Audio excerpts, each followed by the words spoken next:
What are some of the things that you learned from guys like Pat and Jeff Cable, Dan Fisher, etc.?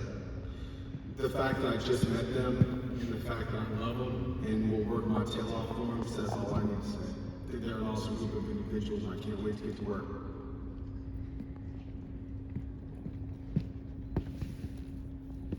Chancellor Dominic Campbell with Pittsburgh campus on his salary. What was the moment you knew Alan was the person to be the next director of athletics at the University of Pittsburgh?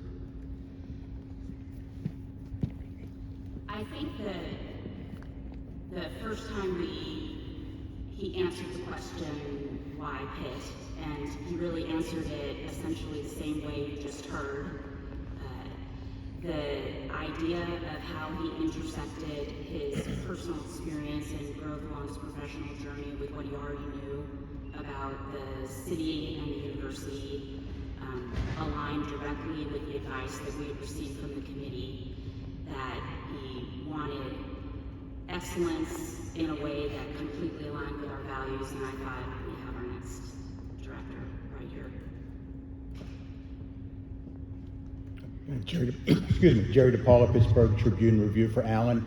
I was curious, in this new age of college athletics with NIL and transfer portal, why do you think that Pitt can not only survive among all the turmoil, I guess is the right word, but also thrive among all that turmoil? Yeah, I think it's the interest of, this is a sports city, right? And there's no more pride in many cities like this. And I think the Pitt community will answer the bell when we talk to them about the importance of talent acquisition, particularly through NIL. And as this world changes, we're going to continue to educate our folks in the community and help them buy in to our overall vision. Thank you very much. Thank you, Jerry. Chris Carter, Post Gazette again. This was from both Alan and Joan. I think John as well as you, Shannon. But you talked about being proactive, Alan, and finding innovative ways to go about the business of athletics in this world that changes from Monday to Tuesday, let alone Monday to Friday. What are things that Pitt can do that can get ahead of the game or do things that other schools aren't doing to try to be proactive in the college athletics world?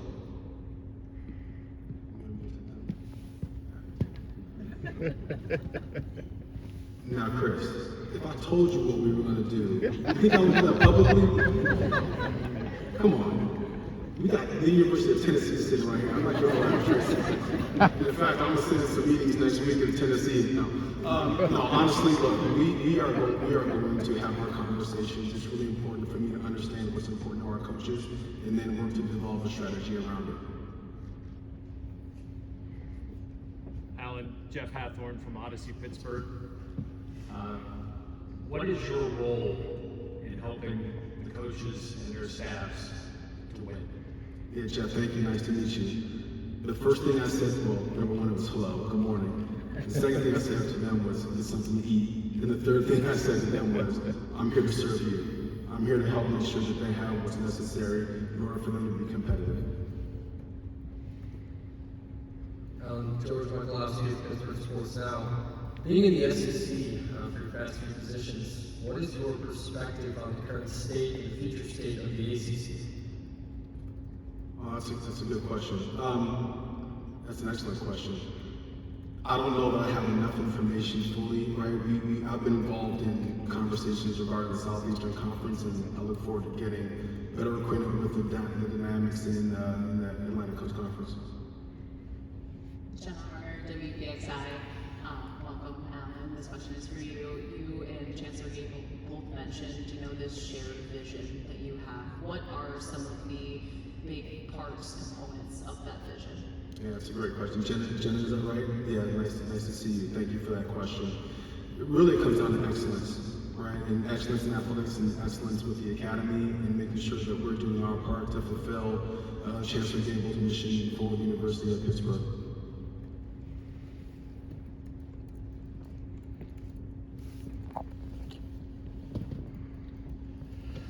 Good morning. This is Ray Porter Jr. from Urban Media Today. Congratulations, Alan, and welcome. Coming from a storied franchise, of course, and the conference run in Auburn and the SEC, what does it mean to come from one storied franchise to another? Another storied school with a great athletic department to another in the University of Pittsburgh and the ACC? Well, that's why I'm here, right, is because this is a university with rich history, both athletically and academically. It aligns with our values as a family. My kids know that, well, my wife, that is not me, she's a single mother. But my kids know how important academics is, and they also know that athletics is a part of our life as well. So it's a perfect fit in my opinion.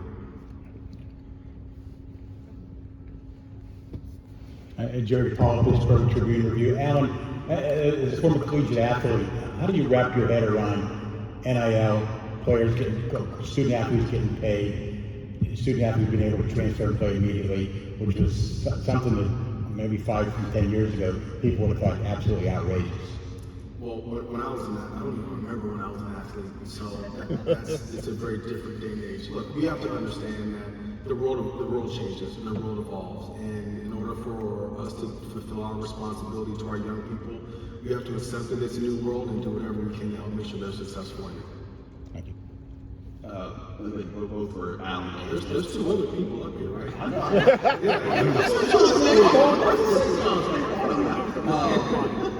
But this is for all three. Alan's experience, you've been in 82 places. From the start of your time at Buffalo to the end of time at Buffalo, you almost doubled the amount of donor donations that Buffalo got in a year from start to finish. And at Auburn, you withstood COVID-19 when the whole country saw it rebound, and still got more donor donations to the athletic department at Auburn from the time that you from the time that you began. What about the Pitt's donor base convinces you all to build your relationships? Of course, Jordan's done a long time to do so. But what about your connection with the Pitt donor base suggests that you guys can have similar or even more success here at Pitt? Is that a new question? It's anyone who wants to take it. Well, I will say this. Let me help the two of them out. Absolutely. No, Pittsburgh has a rich history of demonstrating that it takes care of its own. And it supports its own. This community has consistently found its way through the challenges that we've all faced, and they've been varied over time. And we're confident that Pittsburgh is in support of the University of Pittsburgh and its athletic program and demonstration.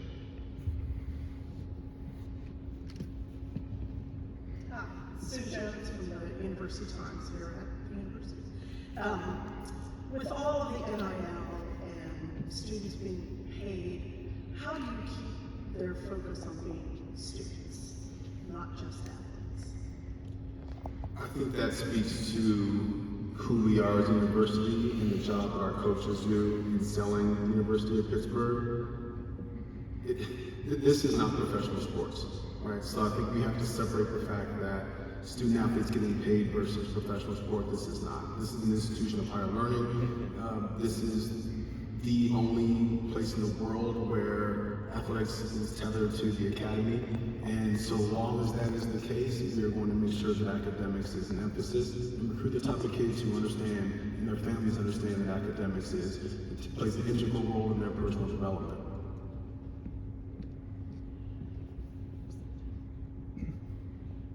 First Peak from Mandalore.com. Now, when you talk about being proactive, you need to have obviously vision of what's coming. College sports are kind of all over the place right now. You think about where it was 5 years ago compared to today, it's night and day. So, crystal ball, what does college sports look like 5 years from now? I don't know what it looks like tomorrow. I'm trying to get through the day. It's going to be different. That's all we know. There's so many things happening in our ecosystem, and it's too difficult to predict what's going to happen. So we have to take the information that we know and that we have, and try to make prudent decisions and set great strategy around those things going forward, and be prepared to adjust and adapt when necessary.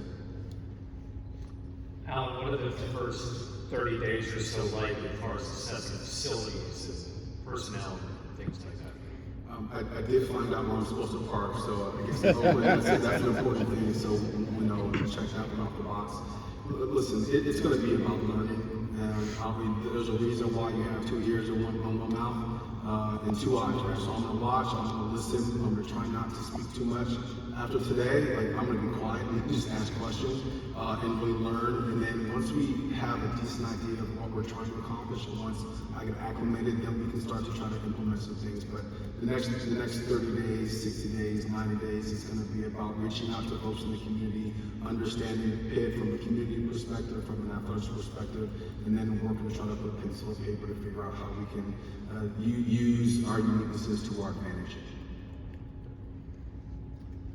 Andrew Stockey, WTAD TV here in Pittsburgh. Alan, welcome to Pittsburgh.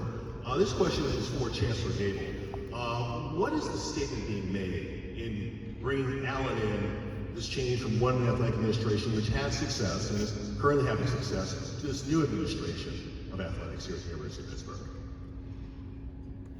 I think that, as Alan mentioned in his remarks, there's really no question of the success that the previous administration had, and we've acknowledged that at every opportunity and with appreciation.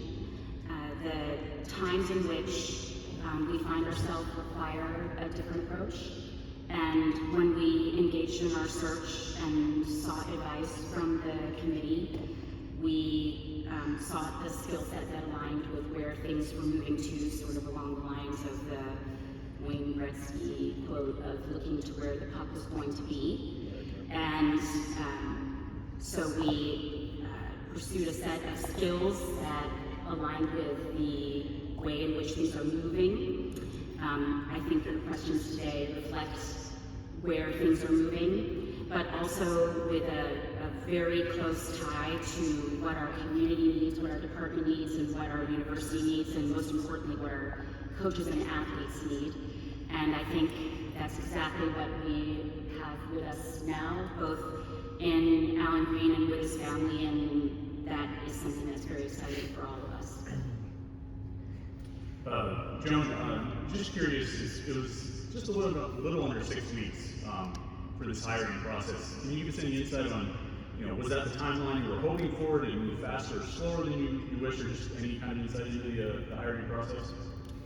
So we actually very intentionally didn't set a deadline, as you all probably noticed, so that we could pace ourselves according to how we were able to work through the availability of candidates, given that we were in the middle of the season.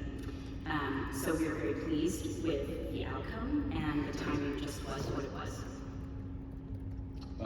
Joan, considering the House settlement that's coming, the rising importance of NIL in the search process, what was the priority placed on finding someone who can specialize in both finding financial resources and innovative ways to get to those resources to help overcome those upcoming obstacles? Well, in an overall sense of financial acumen was very high priority, but not at the expense of the culture of the department or the alignment with centering students or being able to find the competitiveness and the nature of being within a world-class university. It's a portfolio set of skills, but yes, of course it was a priority for our next athletic director, without question. Alan, excuse me, this may seem like a strange question, but I don't care. How difficult is it, Alan, to ask people for money, and not just money, but large sums of money, and why are you good at it? That's a really good question. I'm going to answer that question the way I would answer it to someone who's not worked in fundraising before. Like someone who's starting off in this industry and said, I don't ask for money. Never have. I explain the vision, express the vision, and let people enjoy the journey along with that vision.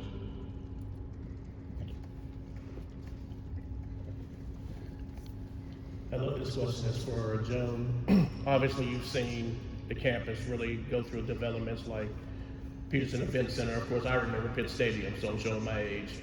So to see the developments, and then you see the baseball, softball, soccer fields, and then now we're seeing the development of the Victory Heights. What's your thoughts on how things are just continuing to develop for the athletic department in this university?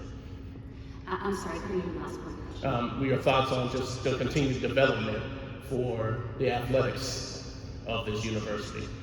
Oh, I mean, as I've consistently said, I consider athletics the front porch of the institution. It is often the primary way in which many of our stakeholders, either across campus or in the region, nationally, these days internationally, across different platforms, engage with the institution. It's often the way we bring alums back. It's often the first way in which someone learns about us, feels their connection to the institution. Our student athletes are, in addition to being students in the classroom, are in many ways our ambassadors. A lot is asked of them, and we thank them for it and support them for it. And our coaches do so much more than ask our students to compete on the court or on the field. It's a very three-dimensional thing to be involved in athletics, especially these days, especially with the way in which the ground is shifting. And so for us to think about how that front porch is changing, the pace of change, the expectations for how it's changing, is a very big part of the overall strategy of the institution. It's part of our excellence. Every president and chancellor sits on the board of their athletic conference. It's a big part of what we do. This is a world-class university. We want to be world-class competitors, and we want to be excellent as much in competition as we do in research, as we do in the graduation rates of our students, as we do in everything that we do. If we could take one final question, then we'll transition to our photo opportunity here on the stage. And again, to remind you, Alan will be available at the side at the conclusion of the photos. Stephen, you have the last one? Stephen Thompson, Pittsburgh Post-Gazette. Both you and Joe talked about being innovative, especially with regards to how to generate revenue. Can you speak to anything specific that you've done in your past that has been innovative in terms of generating revenue? Yeah, that's a good question, Stephen. Nice to see you. No, I think it's about working to try to find ways to unlock additional opportunities, and whether that's through what we call priority seed and achievement donations or through business development. And one of the things that's going to be really exciting to do is to learn about what we've done here at the University of Pittsburgh, what our advantages are, and then really work to unlock those. Thank you very much.